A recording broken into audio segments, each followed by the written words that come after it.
কি করলেন আন্টি? আপনাকে আমি বারবার বলে গেলাম যে এই বেলটা এখানে রেখে গেছি, যদি আপনার কিছু দরকার হয় আপনি বেলটা চাপবেন। কেন চাপলেন না? আপনার কি মনে হয় আপনার মতো একজন বয়স্ক মানুষের বাথরুম ক্লিন করা কি মুখের কথা? লাগবে না তোমারে, যাও। আমি চলে গেলে এগুলো ক্লিন কে করবে? আর আপনার ছেলে এসে তো আমার সাথে রাগারাগি করবে নাকি? আমার তো মনে হয় আপনি ইচ্ছা করে এগুলো করেন। থাপ্পড় মারমু।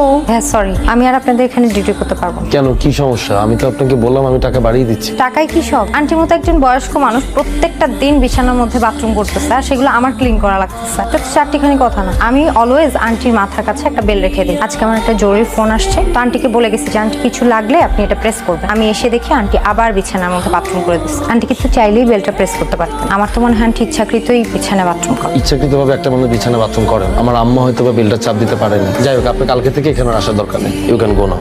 আ করো, বড় করে আ করো। তোর খালাকে ফোন দিছিলি? দিছি। কবে আসবে? আসবে না, তোর মেজো মামা না বলছিল আসবে? মেজর মামা ফ্রি নেই।